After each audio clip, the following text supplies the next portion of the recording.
새해가 밝아왔습니다. 계매년 새해를 맞이하여 여러분들 가정에 하나님의 은혜와 평강이 충만하기를 기원합니다. 올해를 계매년이라고 말합니다. 계매년은 우리나라에 흔히 토끼해다 그렇게 말합니다. 우리가 토끼를 생각하면은 교만해서 가다가 잠자다가 고부한테 떨어지는 그런 토끼가 아니라 토끼는 껑충 뛰어오르는 그런 의미를 갖고 있습니다. 여러분들 믿음이 껑충 뛰어오르고 여러분들 가정의 모든 삶이 껑충 뛰어올라 업그레이드 되어서 하나님의 놀라운 축복을 누리는 한 해가 되기를 주님의 이름으로 축복을 드립니다. 새해 복 많이 받으시길 바라고요. 우리가 복하면 먼저 우리 기독인들은 영적인 복을 생각해야 됩니다. 영적인 복은 믿음에 투자하는 것이고 예배에 힘쓰는 것이고 신령한 일에 몰두하는 것이고 경건한 일에 노력하는 것이 영적인 복이 되는 것입니다. 영적인 복을 잘 누리면 하나님께서는 육적인 복을 주시는데 그 복이 건강의 복이요 자녀 만대의 복이요 산업과 일터의 복이 되는 것입니다. 많은 사람들이 이 복을 거꾸로 생각합니다. 육적인 복을 구하고 영적인 복은 생각하지 아니하니까 영적인 복이 이루어지지 아니하니까 육적인 복도 이루어지지 않는 그런 결과를 빚게 된다는 것입니다. 새해 들어서 무슨 말씀을 전할까 고민을 했습니다. 오늘 시편 1편은 그리스도인들의 삶의 함축적 응축적 고백이 담겨있는 가장 위대한 시인 것입니다.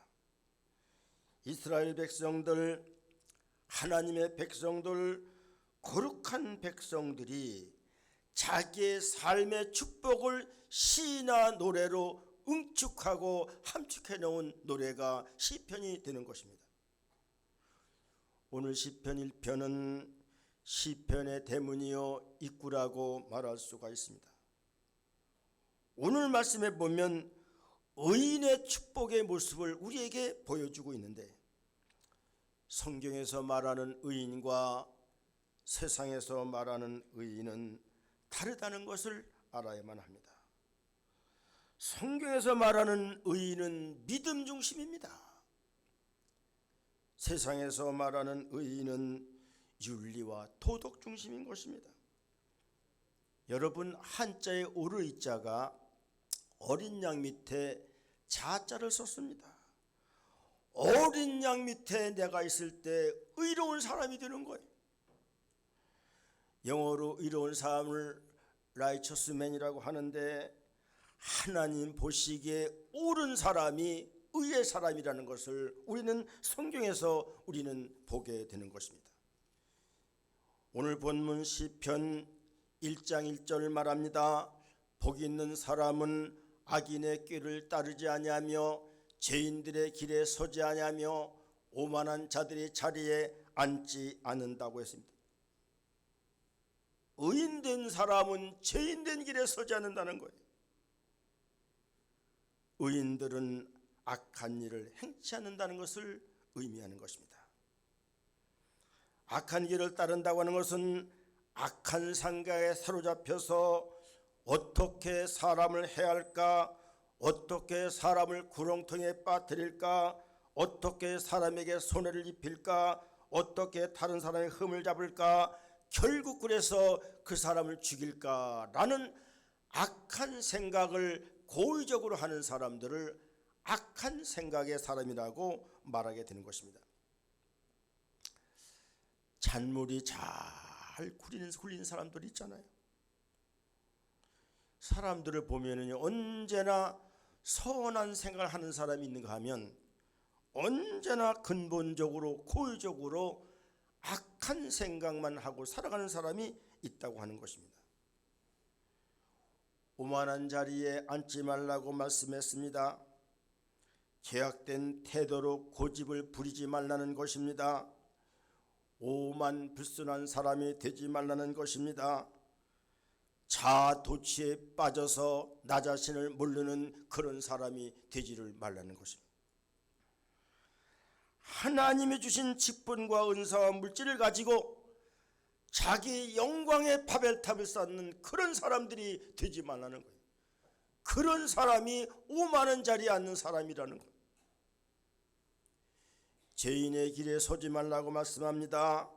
마음이 완악하고 강팍한 사람은 죄인의 길에 서고 죄인과 함께 한다는 거예요. 해서는 안 될 사람과 함께 하는 사람이 있습니다.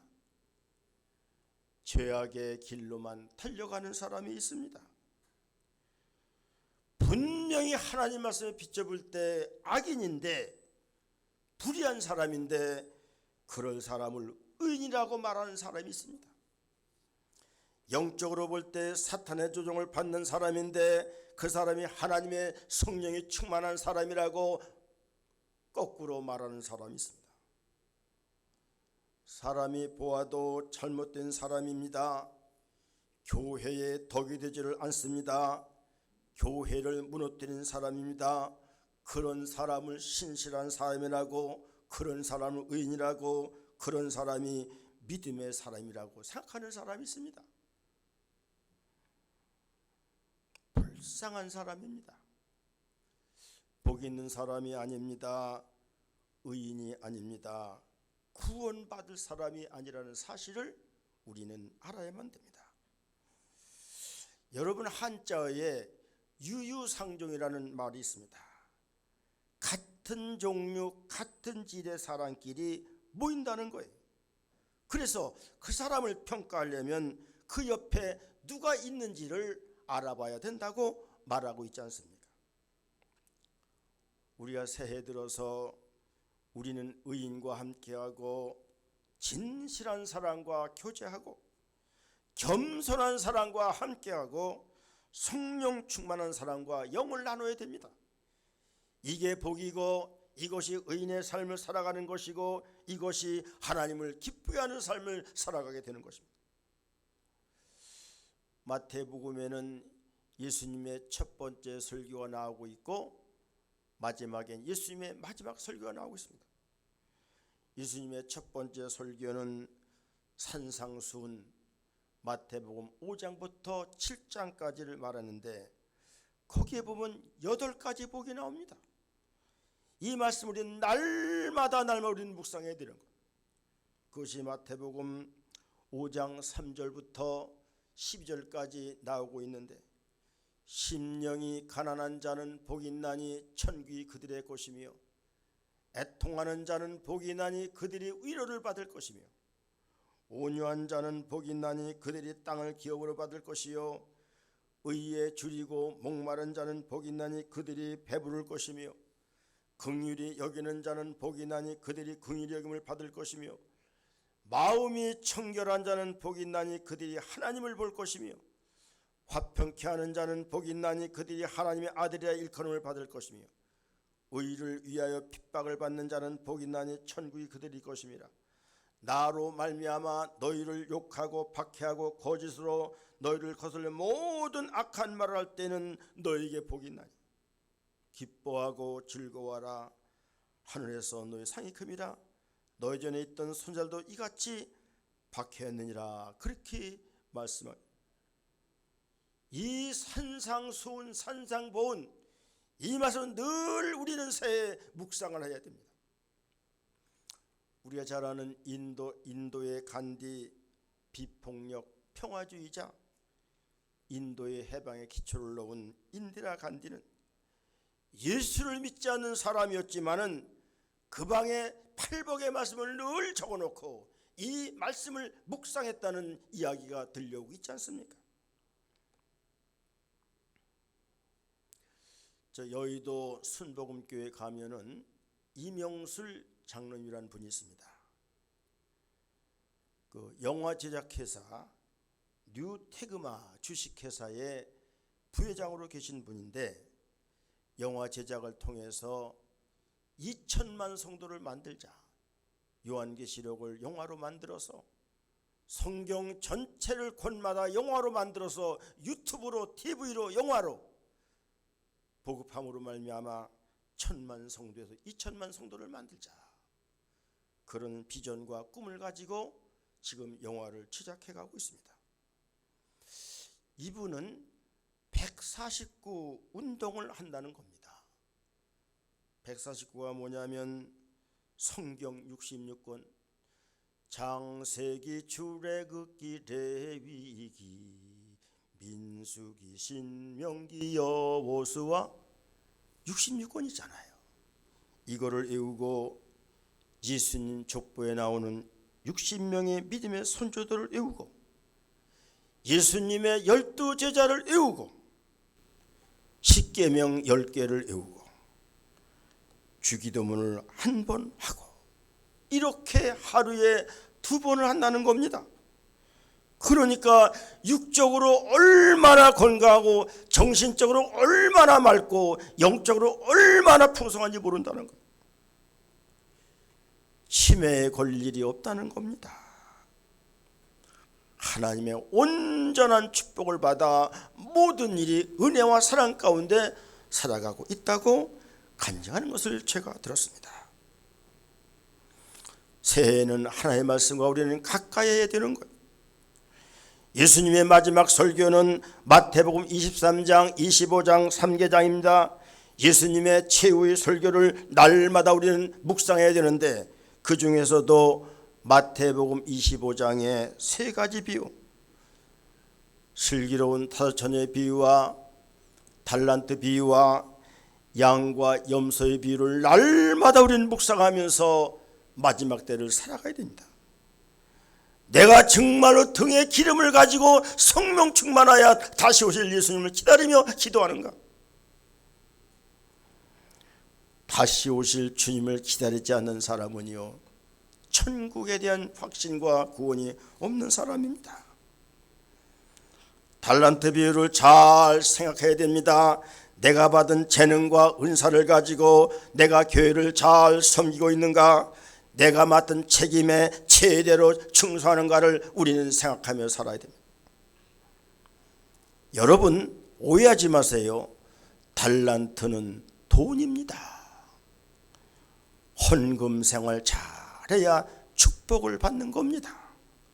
귀 있는 사람만 듣기를 바랍니다. 양과 염소의 비유를 우리는 잘 알아봐야 됩니다. 절대 우리는 불순종과 거역과 대적의 대명사인 염소가 되어서는 안 되는 겁니다. 새해에는 양과 같이 순종하는 성도, 특별히 목회자들과 화목한 관계를 맺고 기름진 관계를 맺는 것 중요하다는 사실을 깊이 명심하시기를 바랍니다. 미국의 조나단 에드워드라는 사람과 같은 동네의 동갑내기 맥스 주크라는 사람이 있었습니다. 조나단 에드워드는 경건한 신앙인이었습니다. 위대한 설교자였습니다. 신학자였습니다. 특히 가정을 기독교 가정으로 세운 사람이었습니다. 한편 동네 동갑내기인 맥스 주크는 신앙의 길로 갈 수 있었으나 철저히 불신앙의 삶을 살았고 악한 삶을 살았던 사람입니다.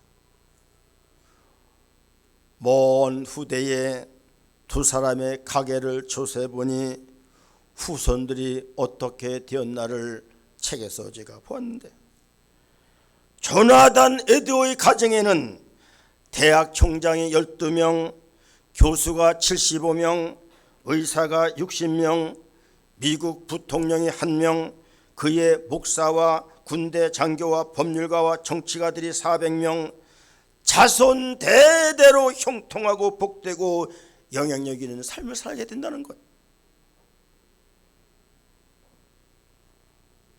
반대로 맥스 주크 가게를 조사해보니 같은 시기에 맥스 주크 후손들은 유아로 사망한 자가 309명, 거지가 310명, 불구자가 440명, 매춘부가 50명, 강도가 60명, 살인자가 70명. 그저 그런 삶을 살아가는 사람이 50명 정도였다고 이렇게 책에서 본 적이 있습니다. 며칠 전에 저 오송에 서임중 목사님이 사무실을 개소했다고 오라 그래서 가봤습니다. 넓은 장소에다가 책을 갖다 놓고 아주 잘 사무실을 차렸더라고요. 얘기를 하는데 자녀가 차려줬다는 거예요. 1억 7천을 들여서 차려줬는데 저 강남의 정석 성형외과 외과를 2년도 안 되는 한 1년 7개월 전에 차렸는데 지금 하루 매출이 2천만 원. 그래서 1년에 50억, 60억의 매출을 낸다는 거예요. 기적적인 역사라는 거예요. 그렇게 좋은 대학을 나온 사람도 아닙니다. 지금 이 시대에 병원 차려서 문 닫는 곳도 많다는 거예요. 언제 제가 한번 자녀들을 대접할 기회가 있어 말했습니다. 자녀들 스스로 잘해도 된다고 절대 생각하지 말아라. 여기에는 아버지, 어머니의 눈물과 기도와 헌신과 봉사와 가난한 교회를 잘 돕는 헌신이 있어서 이기게 있다는 걸 기억하라. 자기들도 그렇게 기억한다고 하더라고요. 우리가 하나님을 잘 믿으면 천대만대 복을 주시는 하나의 축복을 주시는데 그렇지 않은 것이 문제라는 것입니다. 여러분 어떻게 살아야 합니까? How to live. 어떻게 예수를 믿어야 How to believe in Jesus. 어떻게 교회를 성해야 How to serve church. 우리는 잘 살아야 합니다. 예수를 잘 믿어야 합니다. 교회를 충성스럽게 섬겨야만 합니다. 선택의 여지가 없습니다. 의인의 길을 따르지 마세요. 죄인의 길에 절대 서지 마세요. 오만한 자의 자리에 앉지 마세요. 이것이 의인의 삶이라는 거예요. 의인의 삶 두 번째, 여호와의 율법을 주야로 묵상함이라고 말했습니다. 오늘 시편 1편 2절 오직 여호와의 율법을 즐거워하여 그 율법을 주야로 묵상한도다라고 말씀했는데 이 말씀은 하나님의 말씀을 가까이 하라는 말씀인 것입니다. 우리 믿음의 그리스도인들이 어떻게 의인의 길을 갈 수가 있나요? 그 핵심 방법이 예배요. 여호와의 말씀을 즐거워하여 날마다 주야로 묵상하는 것이 그것이 의인된 삶으로 살아가는 것입니다. 하나님 보시기에 윤리적 도덕적 삶을 사는 것도 중요하지만 하나님이 기뻐하는 삶은 믿음의 삶인 것입니다. 영적 원리로 사는 것입니다. 하나님의 뜻을 따라 사는 것입니다. 많은 잘못된 사람들이요, 의인의 삶이 윤리적 도덕적 흠이 없는 사람으로 알고 그 윤리적 도덕적인 그런 어떤 교만에 빠져서 믿음의 의와 믿음의 삶을 모르는 그런 사람들이 너무나 많이 있는 거예요. 묵상한다고 하는 단어, 하가으라는 단어는 중얼거리다, 신중히 생각하다, 근심하다 그런 뜻을 갖고 있습니다. 늘 말씀을 생각하며 중얼거려야 합니다. 십계명을 생각하며 중얼거리고 사도신경을 고백하며 중얼거리고 주기도문을 우리가 드리면서 중얼거리고 산상순을 우리가 생각하면서 중얼거리고 시편과 잠언의 성경에 저하는 규절들을 생각하면서 중얼거리고 금년도 나에게 말씀 복귀해서 주신 그 말씀을 우리는 중얼거리는 것, 이것이 하나의 말씀을 묵상하는 것. 우리는 자녀들에게 말씀 묵상 훈련을 시켜야만 됩니다. 밥 먹기 전에 말씀을 하나 외우게 할 수도 있고요. 하루에 한 구절씩 말씀을 읽어야 또 이렇게 하루를 보내게 한다는 그런 훈련을 할 수도 있고요. 우리는 자녀들에게 말씀 훈련, 묵상 훈련을 하게 되는 거예요.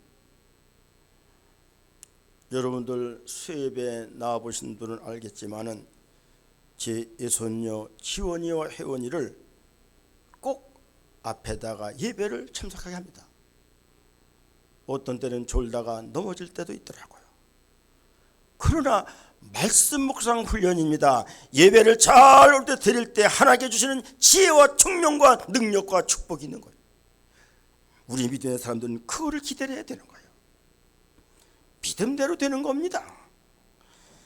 우리가 말씀 묵상한다는 것은 신중히 생각하다는 뜻을 갖고 있습니다. 우리가 무엇을 할 때는 하나님이 기뻐하실까 신중히 생각해야 됩니다. 이것이 하나님의 뜻인가? 이것이 교회와 하나님 나라를 세워가는 것일까? 신중히 생각하고 분별력을 갖고 우리는 기도하며 살아가야 되는 겁니다. 내 생각대로 말고 하나님의 뜻대로 살아가자. 묵상하다는 단어에는 근심하다는 뜻이 있습니다. 이 예배를 하나님이 받으실까 근심해야 됩니다. 이렇게 기도하면 주님이 좋아하실까 근심해야 됩니다. 이렇게 봉사하면 교회 유익이 될까 우리는 덕이 될까 근심해야 되는 겁니다. 근심하며 하나님을 섬겨야 합니다. 이것이 율법을 주야로 묵상하는 것이 되는 것입니다. 마태복음 4장 1절에서 11절에 보면 예수님이 시험을 이기는 장면이 나옵니다. 예수님이 40일 동안 금식하셨습니다. 육적으로는 굉장히 쇠약한 상태였습니다. 그런데 마귀의 시험을 이겼습니다. 그 승리의 비결이 무엇입니까? 말할 것도 없이 말씀인 것입니다.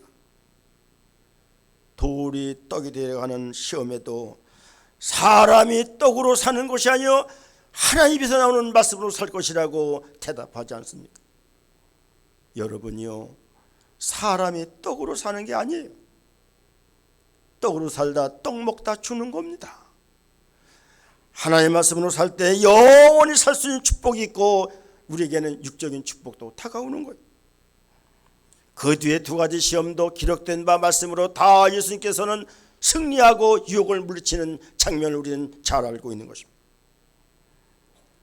우리가 새해 살아갈 때 믿음의 시험이 있을 것입니다. 사람 시험, 물질 시험, 명예 시험, 세상 쾌락 시험, 이단 시험, 우상 숭배 시험, 많은 시험이 다가올 때 그때 하나님의 말씀을 묵상하고 말씀을 신중히 생각하고 말씀으로 근신하여 승리하는 우리들이 되어야 된다는 것입니다. 그리고 하나님의 뜻을 쫓으세요. 하나님의 말씀이 아니면 쳐다보지도 마세요. 하나님의 뜻이 아니면 걸어가지도 마셔야 됩니다. 이게 복된 사람이고 이것이 의인된 사람의 자세인 것입니다. 마지막 시편 1절 3절 이렇게 말합니다. 그는 시냇가에 심은 나무가 철을 따라 열매를 맺으며 그 잎사귀가 마르지 아니한 같으니 그가 하는 모든 일이 다 형통하리라 말씀하였습니다. 범사에 이렇게 의인의 길을 걸어가고 죄인의 자리에 앉지 아니하고 오만한 자리에 서지 아니하고 악인의 길을 따르지 아니할 때 모든 일이 형통하여 하나의 복을 주신다고 말씀하고 있는 것입니다. 여러분, 모든 일이 형통한다 하면은 모든 게 잘 된다 그런 의미로 받아들일 수가 있습니다. 그런 의미도 있지만은 이 편이 거기서 그치지 않는다는 거예요. 형통하리라는 단어를 찰라흐라는 단어인데 돌진하다, 유익하다, 번영하다라는 뜻이 갖고 있습니다. 여러분 말씀대로 살면 만사가 형통합니까? 위기도 고통도 없이 잘 됩니까? 사실 더 큰 위기와 어려움이 닥칠 수도 있습니다. 그러나 시험에도 꿋꿋하여 인내와 믿음으로 돌진하면 위기를 이길 수 있고 목표에 도달하게 되는 겁니다. 모든 것이 유쾌해지고 평강이 찾아오고 번영에 이르는 것이 형통이라는 단어라는 것이에요. 제가 찬송가 493장을 좋아합니다. 하늘 가는 밝은 길이 내 앞에 있으니 슬픈 일을 많이 보고 늘 고생하여도 하늘 영광 밝음이 어두운 그늘에 치니 예수 공로 의지하여 항상 빛을 보도다. 할렐루야. 하늘 가는 일이 내 앞에 있으니 목회하다 보면요 어처구니 없는 일이 많고 분이 치밀을 때가 있고 고생이 많아도 하늘 영광 모든 밝은 빛이 나의 그늘을 헤쳐주니 예수 공로 의지할 때 생명의 빛을 보도다. 이 찬송을 잘 부르시기를 바라고 우리가 잘 믿음 생활해야 됩니다. 올해 한 해를 우리가 어떻게 살아갈 것인가? 우리는 세상이 말하는 의인이 아니라 성경이 말하는 의인의 삶을 살아야 되는데 그것이 죄인의 길에 서지 않는 것이요 악인의 길을 따르지 않는 것이요 오만한 자리에 앉지 않는 것이요 여호와의 율법을 즐거워하는 것이요 그럴 때 우리 하는 모든 일이 형통하다는 이 말씀 시편 1편을 붙들고 금년도 중얼거리면서 때로는 외치면서 기도하면서 말씀부터 승리하여 2023년이 하나님 주시는 토끼같이 껑충 뛰어오르는 우리의 믿음도 건강도 우리의 재산도 우리의 모든 산업도 껑충껑충 뛰어오르서 한 단계 두 단계 업그레이드 되어 주님의 축복을 누릴 수 있는 여러분들 되시기를 주님의 이름으로 축복을 드립니다. 아멘. 사랑하는 하나님 아버지 감사합니다. 새해를 맞이했습니다. 금년 안에 우리가 의인의 삶을 삶으로 말미암아 늘 여호와의 말씀을 주야로 묵상함으로 말미암아 하나님 주시는 형통의 복을 누릴 수 있는 모든 성도 가정 되기를 주님의 이름으로 기도하옵나이다. 아멘.